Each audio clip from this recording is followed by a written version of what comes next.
Ils te feront la guerre, mais ils ne te vaincront pas, car je suis avec toi pour te délivrer, dit le Seigneur. Jérémie, avant que Dieu ne s'adresse à lui, il était une personne normale.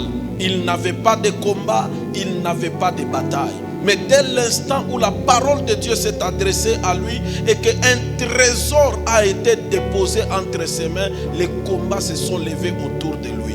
La première vérité que je viens te dire ce soir, on ne combat jamais un homme qui ne porte rien entre ses mains.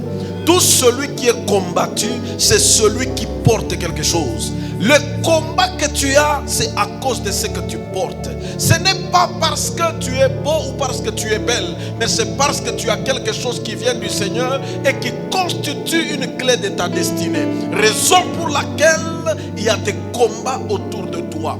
Il y a des gens parmi nous, vous n'avez rien, mais celui qui te combat a tout ce que toi tu rêves d'avoir. Tu te poses la question, comment cet homme est plus riche que moi? Comment cet homme est haut gradé? Y a-t-il des gens ici qui ont déjà eu des problèmes avec leur supérieur hiérarchique? C'est ton patron au travail, mais il te combat. Tu te poses la question, il a une chaise que je n'ai pas. Entre lui et moi, il y a au moins 5 échelons à gravir. Mais pourquoi il me combat? Il te combat parce qu'il voit en toi ce que toi tu ne vois pas. Il perçoit en toi ce que toi tu ne perçois pas. Cet après-midi, je tiens à dire à quelqu'un, toutes les batailles que tu as, même si Dieu ne t'a pas parlé, les combats sont une prophétie. Pourquoi une famille peut être combattue? À cause de ce qu'elle porte. Alors arrête de te minimiser, tu es un adversaire potentiel.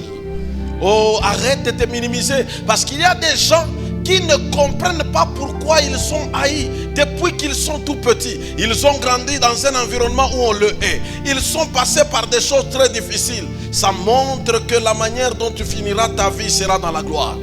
Par moments, tous les combats qui sont au début de ta vie ne sont en train de prophétiser que comment tu finiras ta vie. Le pasteur Tchalo a dit Dieu de cette chair, un témoignage, il a dit que lui, il a dit à Dieu, mon père ne m'a pas laissé un nom, mais je laisserai un nom à mes enfants en partant. Je dis à quelqu'un ce soir, toi qui es ici, après tous ces combats, après toutes ces batailles, après tous ces temps difficiles, ce que tu as va exploser. Tu comprendras pourquoi le diable s'est autant acharné sur toi. Ton devenir est une terreur pour le diable. Parce que ce que tu deviendras peut ébranler le système satanique. Alors la première des choses pour laquelle ils te combattent pour ce que Dieu t'a donné. Alléluia. Ils te combattent pour ce que tu as. Chaque don de Dieu que tu as est un sujet de combat. Si la beauté que tu as est un investissement de Dieu pour ta vie, tu auras des combats pour ça. Par moments, vous savez, il y a des gens, tu parles simplement bien. Tu ne sais pas comprendre comment on peut me combattre juste à cause de ma manière de m'exprimer. Pourquoi va-t-on te combattre parce que tu t'exprimes bien?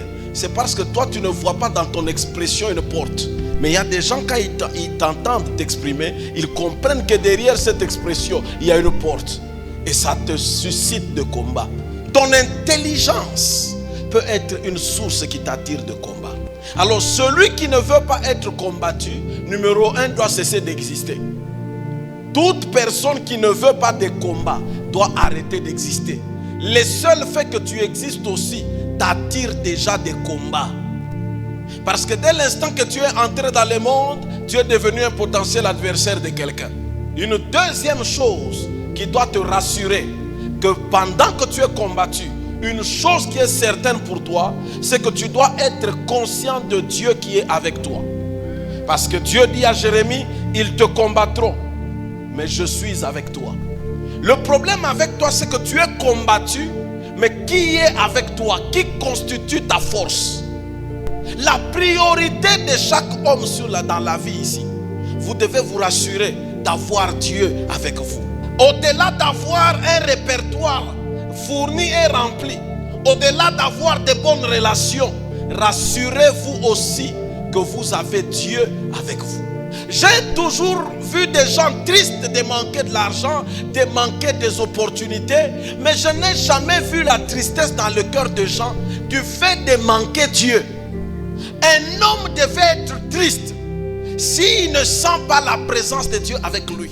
Lorsque je parle ici de je suis avec toi, je ne parle pas de la dimension de Dieu qui est avec nous comme omniprésent. Parce que Dieu dans son omniprésence, il est partout. Mais cette déclaration qui dit je suis avec toi, ça veut dire que je suis certes partout, mais je n'agis pas partout de la même manière. Il y a une différence quand tu es conscient que Dieu est là et quand tu sais seulement que Dieu est là par le fait qu'il est omniprésent. Les combats qu'il y a devant toi ne demandent pas d'abord que tu sois intelligent.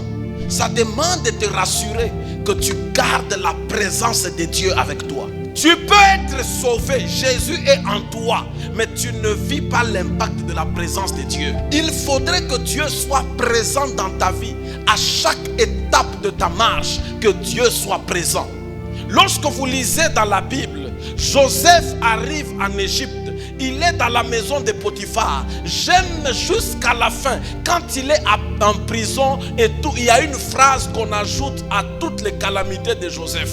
La Bible dit, mais Dieu était avec lui. Donc il n'y a aucune phase de la vie de Joseph où Dieu était absent. Lorsque ses frères les jettent dans le puits, Dieu était présent dans le puits. Lorsqu'il est vendu chez les Égyptiens, Dieu était présent avec lui chez les Égyptiens. Lorsqu'il est esclave dans la maison de Potiphar, Dieu était présent avec lui dans la maison de Potiphar. Lorsque la femme de Potiphar l'accuse, Dieu était avec lui dans l'accusation. Lorsqu'il va en prison, Dieu était avec lui en prison. Quelqu'un me dirait, pourquoi Dieu était avec lui dans tous ces endroits, mais Dieu n'a changé aucune circonstance. Dieu n'est pas d'abord présent dans ta vie pour transformer les circonstances malheureuses que tu arrives. Dieu est présent avec toi parce que tu lui appartiens et vous avez une communion. Dieu ne change pas les situations par envie. Dieu change les situations des hommes lorsqu'il y a un but qu'il est sur le point de poursuivre.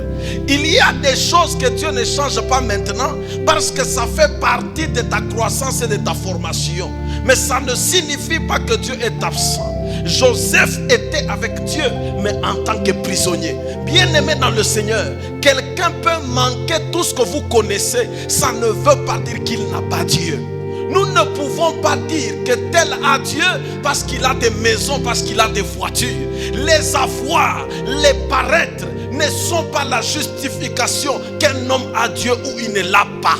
Joseph était un esclave, mais qui avait Dieu? Donc il est possible qu'autour de toi, il y ait quelqu'un qui manque de tout, qui n'a rien, qui n'a pas ton niveau, mais il a Dieu.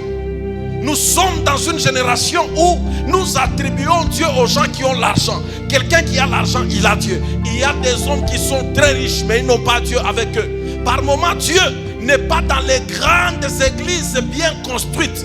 Par moments, Dieu est dans des endroits méprisables et minimisables. Raison pour laquelle Dieu ne se trouve pas dans l'apparence. Dieu se trouve dans sa parole. Est-ce que je suis en train de dire que tous ceux qui sont grands aussi n'ont pas Dieu? Non, il y en a qui ont Dieu.